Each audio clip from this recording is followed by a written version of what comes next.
The story of Robert davila. You know who that is? No, you don't, because I do. 3 months ago, I gave khutbah in Fort Worth. I haven't been to that masjid in 4 or 5 years, and they invited me for some reason, and I went. And I gave khutbah there. My khutbah was about dua. An Egyptian fellow comes up to me, a young man came up to me afterwards, he goes, Allah fulfilled my dua today. And I said, what's your dua? He said, my dua was that Nouman Ali Khan should meet Robert davila. I was like, are you Robert davila? He goes, nope, I am not Robert davila. Robert davila is my friend. But I think Allah is fulfilling my dua. I was like, fire away, I want to know. Robert davila is a young man who lives in a town 40 minutes past Fort Worth. He was a farmer, young guy. And he was hit with some sort of genetic disorder that kicked in later on in his life, and he became paralyzed from the neck down. And he lives in a nursing home. Most people in that nursing home are 90 years, 100 years. They're really, really old people. And then there's, his room where he's paralyzed neck down. He's the only 30-something-year-old that is in the nursing home, okay? And he's been in that nursing home for the last 10 years.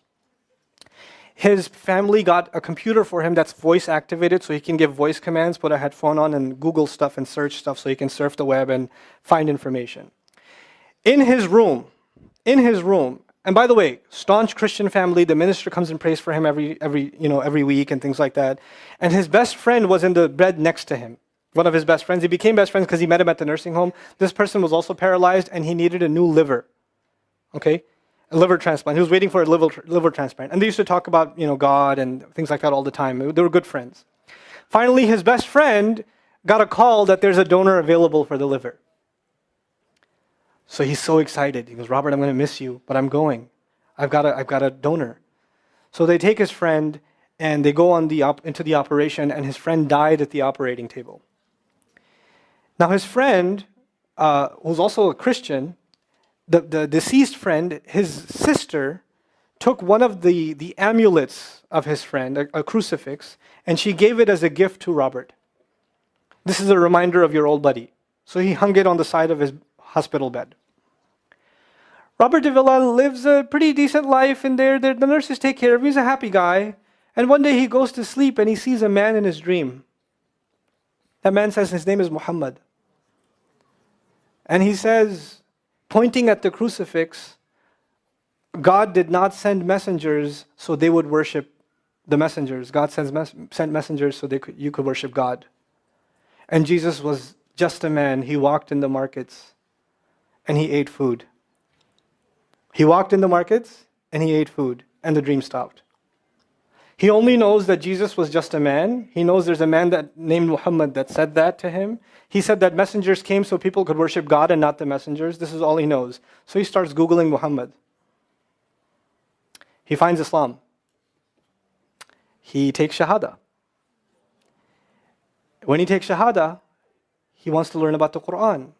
So he goes on these chat sessions and finds somebody needs to teach me Quran. He finds a brother in Egypt that he gets together with on Skype to try to learn Arabic. Learned the Arabic alphabet. Once he learned the Arabic alphabet, he learned to recite the Quran. He memorized 10 surahs from his hospital bed. Then he said, I'm beginning to memorize the Quran, and I'm beginning to learn about this prophet, but I need to understand the Quran. So he starts Googling how to understand the Quran. And for some reason, he ends up on my videos. And he starts watching my stuff. And he watched almost everything. And then here's the kicker. In the nursing home, there was an Egyptian fellow that used to come in and do some repair work. The Egyptian fellow has his own awesome story. The guy had basically lost faith. He wasn't religious. The nearest masjid to him was 50 miles away. So he didn't really go to Jummah much anymore. But he felt a spiritual void, so he started going to the church just to feel closer to Allah. Raised Muslim. He goes to the church just to feel closer to Allah. He's passing by Robert's room one day and he hears, وَالْعَصْرِ إِنَّ الْإِنسَانَ لَفِي خُسْرٍ. So he walks into his room and says, Robert, what are you listening to? Robert says, nothing. That was me. And the guy says, you're Muslim? He goes, yeah, I became Muslim. And now this friend is in shock. How does Allah guide someone in the middle of Churchtown, USA, in a nursing home, with a crucifix on the side of his bed that he doesn't even have the physical strength to move. And the guy himself says, I want to come back to Allah. So he tells him about his, the friend he found online, Nouman Ali Khan. So the Egyptian fellow starts watching my videos. And then he says, I wish I could meet him one day. And he says, okay, I'll pray for you. And after 5 years, that Egyptian friend shows up at the same masjid that I haven't been to in 4 years. And after Jum'ah says, I think Allah wants to fulfill my friend's dua and my dua. So I said, I think He does. Let's go. So I took a few of us and we went. And we met with Robert. We had a beautiful conversation with him. And inshallah, for Eid, we're going to go to his nursing home again. The nursing home was pretty shocked. You're all here to meet Robert? He's like, yep. Why do you want to meet him? He's an inspiration. I'm like, okay, let me check if we can. And they had to call the hospice administrator and all this stuff, and then eventually let us in. And Robert's in shock. And then I meet with Robert, we're talking, and I was like, hey, Robert, so I heard you memorize some surahs. He says, yeah. Can you recite one for me? So he recited Surah Al-Asr. Not one of us was not crying. We're just in tears. When somebody turns to Allah, don't worry about the means. Guidance will come. Balance will come. I want to tell you some more about Robert because young guys are here. Young guys that play basketball. Young guys that are healthy. Young guys that have ambition. I told you what's his paralysis, from where to where? Neck down. He has a special wheelchair that has to hold pretty much every part of his body in place. He can't just sit in a wheelchair. It holds his neck and it holds every other part of his body in place because he has no control over his limbs. And he has to have a special van where the wheelchair locks in so that if it goes through a bump or whatever, he doesn't, receive the shock. So he made a request. He wants to go to the Friday prayer. They didn't have the special van, so they put him in a regular van. And so he went in the regular van and a few bumps and his spine got even more hurt. He went to Jumu'ah. He came back in excruciating pain. And they said, I'm sorry, Robert, you're no longer able to sit in your wheelchair. You're going to have to stay in your bed for the next 6 months at least. If you see recovery, then you can get back up again. I met him in that span. He had already been in that bed for 3 months already.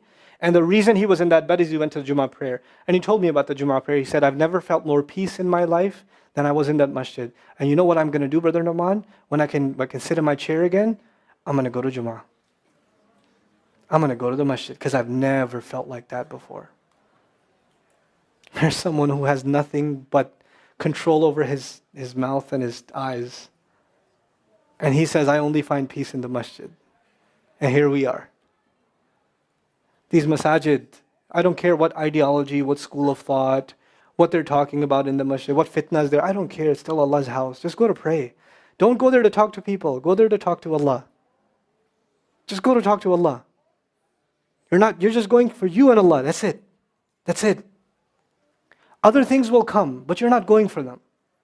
You're just going there to find peace. You'll become different people. If Allah can guide Robert Davila, Allah guide everybody. And then he said, sometimes I wonder why Allah put me in this position. And then I say to myself, what am I kidding? Allah has given me so much. I am so grateful for what He gave me. And if this is the way He was going to bring me to Islam, it's all worth it. So worth it. You have Muslims that lose a little bit of health and they say, why is Allah doing this to me? And this man, if you would think, nowadays atheists argue because of suffering, there's no God. If one man has in a position to say, I don't believe in God. If there was a guy, why would I be in this position? It would be Robert Davila. That guy would say, I don't believe in God. If there was one, why would I be in this mess? And yet he's in this position, and I've never seen a face with more nur. Never. I've never seen a face that has more contentment on it. He's so satisfied with life. He's so happy. He's just happy. The last 7 or 8 khutbahs I've given are actually based on one sentence each on one sentence that he said in his conversation. Is that profound? He's a teacher to me. I consider him a teacher. He's my sheikh. Somebody says, who's your sheikh? I say, Robert Davila. Really? Is that a pizza place? Or no. The guidance is all around us. You don't have to get worried about what's not there. There's plenty there. You know what Allah did for the people of the cave? You know He even guided them in where to sleep. You know He even guided them on where to turn. As the sun was coming, they'd turn away from it. As the sun came from the other side, they'd turn the other way. Allah will guide you in your sleep when you make dua to Him. He'll even guide you in your sleep. Every toss and turn will be guided by Allah. Can you imagine? We shouldn't be skeptical in Allah's guidance. We shouldn't worry about how am I going to find balance. No, that's Allah's job to guide you. Your job is to talk to Him. Your job is to get sincere. That is the message I have for you. That is how we're going to find balance. Honestly. And if once you do that, once you become sincere to Allah, Allah will open doors. Allah will give you friends. Allah will give you teachers. Allah will give you access to resources, all of which are going to bring you closer and closer and closer to Him and to the truth and make life better for the people around you. This is really the gist of what I wanted to share with you. I don't want to speak longer. I've spoken too long already. I love coming back to you.